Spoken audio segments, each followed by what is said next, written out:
اور وہی قانون اب یہاں پہ بننے جا رہا ہے. تو پاکستانی انڈینز ان لوگوں کو خاص کر جو ینگ جنریشن ہے ابو 20 ہیں اسٹوڈنٹس ہیں یہاں پہ ان کو بہت زیادہ احتیاط کرنی چاہیے کیونکہ آلریڈی ان کا جو سٹیٹس ہوتا ہے وہ ٹیمپرری سٹیٹس ہوتا ہے یہاں پہ ٹیمپرری ریزیڈنٹ ویزا پہ. سوشل میڈیا کی جو ڈیٹنگ سائٹس ہیں ان پر لڑکیوں سے کانٹیکٹ کیا تھا یا لڑکیوں نے ان سے کانٹیکٹ کیا تھا اور پھر انہوں نے ان کو بتایا کہ ہماری ایج کم ہے اور زیادہ تر جو لڑکیاں تھیں ان کی کافی ساری ویڈیوز بھی آئی تھی وہ 13 سال کی تھیں. السلام علیکم فرینڈز، اجمل کینیڈا سے. میری آج کی ویڈیو کا ٹاپک ہے بل C-63 جو کہ پارلیمنٹ میں ٹیبل ہو گیا ہے اور یہ بہت ہی امپورٹنٹ بل ہے خاص کر بچوں کے حوالے سے اور ابیوز کے حوالے سے، بچوں کو ہارم پہنچانے کے حوالے سے، اور اس کی بڑی امپورٹنس ہے. میں آج کی ویڈیو میں وہ تمام چیزیں بتاؤں گا جو کہ اس بل سے ریلیٹڈ ہیں. ویڈیو شروع کرنے سے پہلے میں ہوں اجمل، آپ دیکھ رہے ہیں میرا یوٹیوب اور فیس بک چینل. ویڈیو اچھی لگے لائک کریں، شیئر کریں، سبسکرائب کریں اور بیل کا بٹن بھی ضرور دبا دیں. ٹاپک ہے بل C-63 جو کہ پارلیمنٹ میں ٹیبل ہو گیا ہے اور اس کے بچوں کے حوالے سے ہے اور اس کے بڑے امپیکٹس آنے والے ہیں.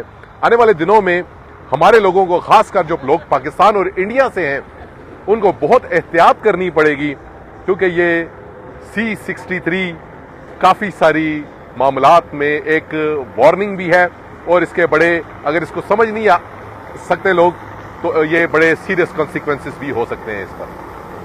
اچھا، بل 63 کے حوالے سے میں یہ بتاتا چلوں کہ لبرل گورنمنٹ نے یہ اپنا اناؤنس کیا ہوا تھا کہ وہ بچوں کے حوالے سے بل لے کے آئیں گے جس میں بچوں کی جو پروٹیکشن ہے وہ اس کو انشور کیا جائے گا. آن لائن ان کو جو نقصان پہنچایا جاتا ہے اس کو انشور کیا جائے گا. تو یہ بل ٹیبل ہو گیا ہے اور موسٹ پروبلی یہ کچھ ہی دنوں میں یہ پارلیمنٹ سے اپروو بھی ہو جائے گا. اب اس بل میں ہے کیا؟ اس بل میں یہ ہے کہ کوئی بھی شخص اگر وہ کسی بھی بچے کو کوئی ایسی چیز بھیجتا ہے بچے کو جو کہ ہارمفل ہے اس کے لیے کسی بھی حوالے سے تو وہ اس کو جو ہے وہ اس پر کیس بن سکتا ہے. پھر اب اس میں یہ کافی بڑی آپ اس کو سمجھ لیں کہ اس کی رینج ہے. اس میں وہ کسی بھی حوالے سے اگر بچے کو ایکسپلائٹ کرنے کی کوشش کرتا ہے، اگر اس کو کوئی ایسی غلط ترغیب دیتا ہے جس سے کہ بچے کا استحصال ہو سکتا ہے یا بچے کی مینٹلی اس کو نقصان پہنچ سکتا ہے یا فزیکلی اس کو نقصان پہنچ سکتا ہے یا کسی بھی حوالے سے اس کو نقصان پہنچ سکتا ہے تو وہ اب اس بل کے تحت اس پہ کیس ہوگا اور اس کو باقاعدہ سزا ہوگی. اس سے ملتے جلتے کیسز آپ کو یاد ہو کہ UK میں پچھلے 2-3 سالوں میں کافی سارے آئے جس میں پاکستانی اور انڈینز کو پر مقدمات کیے گئے ہیں اور انہوں نے کیا کیا تھا، انہوں نے سوشل میڈیا کی جو ڈیٹنگ سائٹس ہیں ان پر لڑکیوں سے کانٹیکٹ کیا تھا یا لڑکیوں نے ان سے کانٹیکٹ کیا تھا اور پھر انہوں نے ان کو بتایا کہ ہماری ایج کم ہے اور زیادہ تر جو لڑکیاں تھیں ان کی کافی ساری ویڈیوز بھی آئی تھی وہ 13 سال کی تھیں. انہوں نے پھر ان کو کچھ امیجز یا ویڈیوز بھیجے جو لوگ تھے جو مرد حضرات تھے اور پھر جب انہوں نے ملنے کے لیے کہا وہ لڑکیوں کی جگہ وہاں پہ پولیس کھڑی ہوتی تھی، ان کو باقاعدہ پھر ان پہ کیس بنتے تھے اور زیادہ تر کیسز میں ان کی ڈیپورٹیشنز ہوئی ہیں کیونکہ قانون کے مطابق اور وہی قانون اب یہاں پہ بننے جا رہا ہے. تو پاکستانی انڈینز ان لوگوں کو خاص کر جو ینگ جنریشن ہے ابو 20 ہیں اسٹوڈنٹس ہیں یہاں پہ ان کو بہت زیادہ احتیاط کرنی چاہیے کیونکہ آلریڈی ان کا جو سٹیٹس ہوتا ہے وہ ٹیمپرری سٹیٹس ہوتا ہے یہاں پہ ٹیمپرری ریزیڈنٹ ویزا پہ ہوتے ہیں. تو ان پر اگر ہلکا سا بھی کوئی کیس بنتا ہے تو ان کو اور وہ ثابت ہو جاتا ہے کیونکہ اس میں UK والے کیسز میں وہ کرتے یہ تھے کہ وہ جو اس بندے نے اپنی ویڈیو یا اپنا کوئی کلپ بھیجا ہوتا تھا وہ اس کو سنبھال لیتے تھے یا کوئی ایسی ان اپروپریٹ امیج بھیجا ہے جو بچوں کے لیے ٹھیک نہیں ہے کوئی ایسا کنٹینٹ بھیجا ہے جو بچوں کے لیے ٹھیک نہیں ہے تو اس پہ ان پر مقدمے بنے اور پھر ان کو ڈیپورٹ کیا گیا UK میں. اور اس میں زیادہ تر تعداد جو ہے وہ پاکستانیوں کی تھی اور کچھ حد تک تعداد جو ہے وہ انڈینز کی بھی تھی اور جو ایج بریکٹ تھی لڑکوں کی یا میلز کی وہ 20 ابو تھی جبکہ جو بچیاں ان سے رابطہ کرتی تھیں یا فیمیلز ان سے رابطہ کرتی تھیں وہ 13 کے راؤنڈ باؤنڈ ہوتی تھی. تو اس میں جب وہ ملاقات کے لیے پھر بات ہوتی تھی تو ملاقات میں آگے پتہ چلتا تھا کہ اسکاٹ لینڈ یارڈ والے بیٹھے ہوئے ہیں یا پولیس والے بیٹھے ہوئے ہیں اور پھر ان کو اٹھا کے ان پر کیسز بنتے تھے اور ڈیپورٹ کر دیا جاتا تھا. سیم اس سے ملتا جلتا جو بل ہے وہ ٹیبل ہو چکا ہے, اپروو بھی ہونے جا رہا ہے. تو پاکستان اور انڈین لوگوں کو, خاص کر جو ینگ جنریشن ہے, ابھی ان کو اس کا آئیڈیا نہیں ہے. ان کو یہ بہت احتیاط کرنی پڑے گی کہ آنے والے وقت میں کینیڈا میں کوئی لڑکی جو بتاتی ہے جو کہ بھئی میری ایج 13 ایئرز 14 ایئرز ہے, اگر وہ اس کے ساتھ پھر بھی کورسپونڈنس کرتے ہیں, اس کو پھر بھی انوائٹ کرتے ہیں کہیں ملاقات کے لیے, اور کوئی اناپروپریٹ امیج یا کلپ بھیجتے ہیں, تو وہ بھی آنے والے وقت میں ان کو بھی ٹف ٹائم مل سکتا ہے.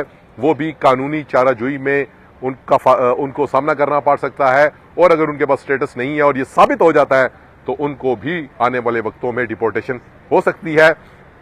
تو بہت احتیاط کیجئے گا. یہ بل آج نہیں کل پاس ہو جائے گا. اس کے بعد کبھی بھی آپ فیمیل سے انٹریکشن کریں کسی بھی سوشل میڈیا سائٹ پہ, تو یہ ذہن میں رکھیں, اگر وہ آپ کو بتا دیتی ہے کہ اس کی ایج جو ہے وہ 13 ایئر ہے, 12 ایئر ہے, یا وہ بچوں کے اس میں زمرے میں آتی ہے, تو آپ نے فل فورس سے ڈسکنیکٹ کر لینا ہے. اس ٹریپ میں اپنے آپ کو نہیں پھنسانا. ویڈیو اچھی لگے لائک کریں, شیئر کریں, سبسکرائب کریں, بیل کا بٹن بھی دبا دیں. Thank you. میں اس وقت جس پارک میں ہوں یہ آپ کو اسٹیچوز نظر آ رہے ہوں گے, اور اس میں بڑی ہی ایک زبردست تحریر لکھی ہوئی ہے, womens are persons they are not things. یعنی کہ عورتیں جو ہیں یہ انسان ہوتی ہیں, یہ کوئی چیزیں نہیں ہوتی.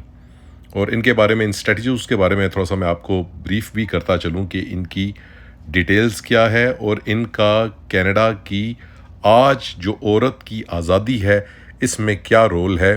اس میں ان 5 خواتین کا بہت بڑا رول ہے, جو کہ کینیڈا کی خواتین کو کبھی اس سے پہلے کبھی بھی جو آزادی نہیں ملی, وہ آزادی ان 5 عورتوں کی مرہون منت ہے جنہوں نے قربانیاں دی ہیں. یہ جو میرے پیچھے 5 خواتین کے سٹیچوز آپ کو نظر آ رہے ہیں, یہ خواتین کو کینیڈا میں بہت زیادہ ریکگنیشن ملی ہوئی ہے. ان 5 خواتین نے کینیڈا میں عورتوں کی آزادی کے لیے بہت زیادہ جدوجہد کی ہے. ان 5 عورتوں کی وجہ سے آج کینیڈا میں جو آزادی ہے, جو لبریشن ہے, جو فریڈم ہے, جو رائٹس کی ایکویلٹی ہے, مردوں کے برابر رائٹس عورتوں کو بھی ملے ہوئے ہیں. ان میں ان 5 عورتوں کا بڑا مین کردار ہے. کس زمانے میں کینیڈا میں عورتوں کے رائٹس نہ ہونے کے برابر تھے, آج کے زمانے میں جو ڈیولپنگ کنٹریز میں رائٹس ہوتے ہیں عورتوں کے, آج کے زمانے میں ان سے بھی کم ہوا کرتے تھے. ایون اگر ایک مرد اور عورت پارٹنر ہو, میاں بیوی ہو, تو جو اگر خاوند کی ڈیتھ ہو گئی ہے تو عورت کو شیئرز بھی پراپر نہیں ملتے تھے.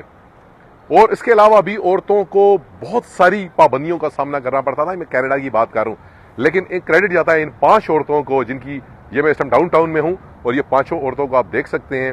ان کے سٹیچوز انہوں نے ایز اے ریکگنیشن کہ ان 5 عورتوں نے اپنا سب کچھ چھوڑ چھاڑ کے تو رائٹس کے لیے فائٹ کی, کینیڈا میں فائٹ کی, اور پھر جا کے یو کے میں سپریم کورٹ میں انہوں نے جا کے کیس کیے اور اپنے عورتوں کے لیے رائٹس لیے. تو یہ کریڈٹ جاتا ہے ان 5 عورتوں کو.